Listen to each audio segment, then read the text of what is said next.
Hello guys, বিয়াস মেলোডিয়াতে সবাইকে স্বাগত।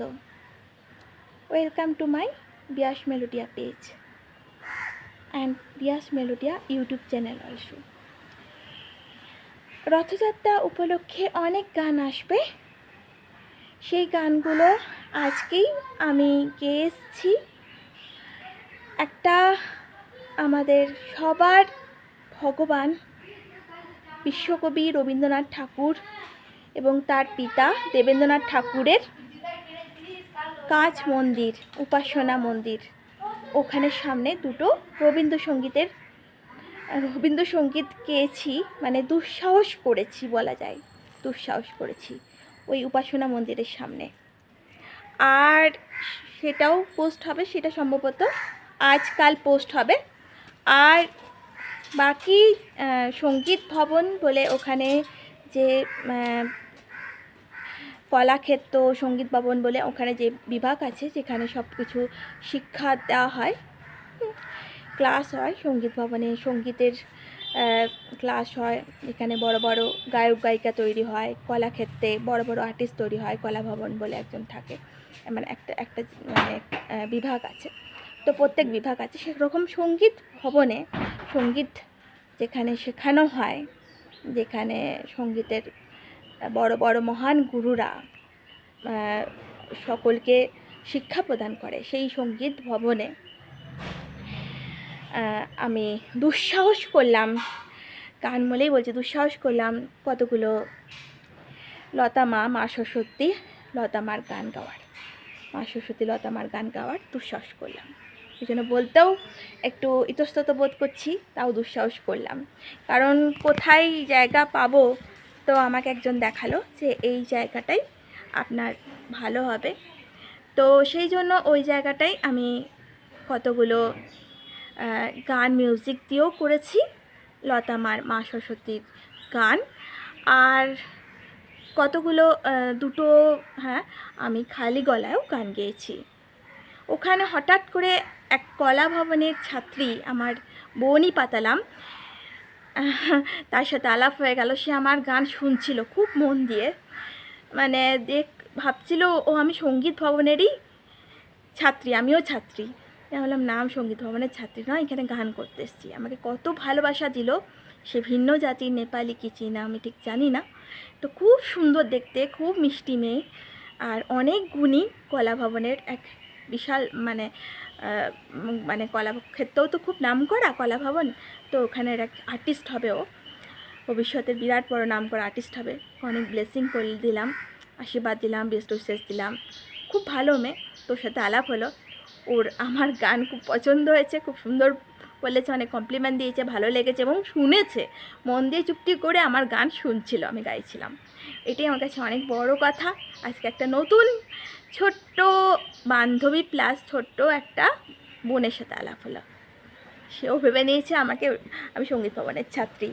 যাই হোক, কেউ কিছু মাইন্ড করেনি, আমি ওখানে গিয়েছি। কোথাও জায়গায় পাবোটা বা বুঝতে তো পারছি না। আমি তো বলতে গেলে ব্রট আপ তো এখানে হইনি, আমি বাঁকুড়ায় আমার স্কুলিং, তারপরেই চলে গেছি কলকাতা, তারপরে এখানে।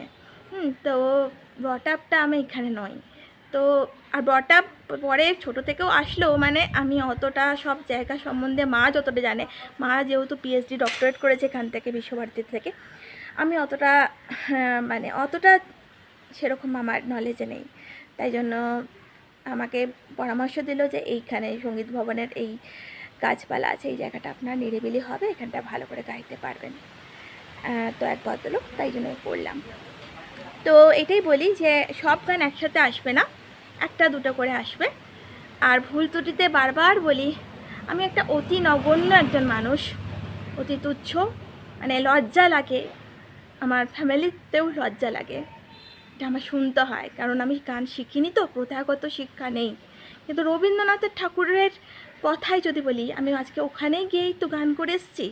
প্রথাগত শিক্ষা তো উনিও নেননি, বিদ্যাসাগরও বলেছেন প্রথাগত শিক্ষা সবসময় প্রয়োজন তা নয়, কিছুটা বর্ন ট্যালেন্ট থাকে, তারপরে গুরুরা গাইড করে দেয়। সেই জন্যই দুঃসাহস করেছি, দুঃসাহস করে চলবো। বিয়াস মেলোডিয়া বহন করেছি, এই তরি বয়ে নিয়ে যাব, শেষ কোথায় জানি না, তবে নিঃশ্বাস প্রশ্বাসে আমার আত্মায় জুড়ে থাকবে সঙ্গীত। কারণ আমার সঙ্গীত ভালোবাসা শ্রদ্ধা, আবেগ আর পাগলামি, একটা ম্যাডনেসে জুড়ে থাকে। কারণ বহু বহু প্রতিকূলতার মধ্যে আমাকে করতে হয়, অনেক জটিলতার মধ্যে করতে হয়, বলেছি আগেও। তো সেই জন্য আমি মিউজিককে হেলায় ফেলায় নিই না, যখন করি তখন ডেডিকেশন দেওয়ার চেষ্টা করি। হয় না যেমন ওখানেও করলাম, অনেক কোলাহল থাকে, গাড়ির আওয়াজ থাকে, তাও একটা পিস পেয়েছি আমি বলবো না, তাও চেষ্টা করি। কিন্তু সঙ্গীতকে আমি যতটাই পারি, যেটুকু মুহূর্ত আমার নিজের মনে হয় স্পেস, যে আমার সঙ্গীতের জন্য মা সরস্বতীর আরাধনা যেহেতু আত্মার সাথে রাখি, মা সরস্বতীর আরাধনা ভাবি, যেটুকু মুহূর্ত পাবি সেটুকু আমি চেষ্টা করি। আমি যেটুকু জানি, আমার যেটুকু নলেজ আছে, যেটুকু মা সরস্বতী আশীর্বাদ দিয়েছে, যেটুকু অন্তরে রয়েছে, সেইটুকু দিয়ে সেই যে গানটা গাইছি, যে সেটা যেন একটু একটু ভালো করতে পারি।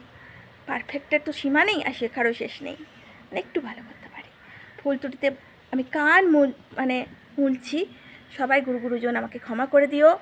আমার কথাবার্তায়, আমার আচরণে বা আমার যে কোনো গানেও যদি ভুল ত্রুটি থাকে ক্ষমা করে দেবেন। এই গান, এই সঙ্গীত, এই মিউজিক শোল আমি কখনো আর মরতে দেবো না। এটাকে চিরসবুজ রাখার জন্য যেভাবেই হোক প্রতিনিয়ত বিয়াস মেলোডিয়াতে গান আনবো। একটু হয়তো স্লোলি আসবে, গ্যাপ আসবে, যেমন এই গানগুলো সব একসাথে দেবো না, একটু একটু করে দেবো। আবার কোনো ইচ্ছা থাকলো আবার কোনো লোকেশন, অন্য কোনো লোকেশনের গিয়ে গান গাওয়ার। কিন্তু অসুবিধাটা হয় কি, যে গান গাইতে গাইতে বৃষ্টি চলে আসছে, তো এরকম বৃষ্টি বাদলা দিনে বলতে পারছি না। তাও ইচ্ছা থাকলো প্রাকৃতিক শোভা অনুভবের সাথে সাথে সঙ্গীতের মাধুর্যটা নিজের মধ্যেই যেটুকু আমি নলেজে আছে সেইটাই তৃপ্তি করব, তাই না? তাও বলছি, বড় বড় মানুষের তৈরি গান, বড় বড় মা সরস্বতীরা গেয়েছেন, তো একটু বিকৃত হলেও আমাকে ক্ষমা করে দেবেন ভুল ত্রুটিতে, ঠিক আছে? টাটা, ভালো থাকুন।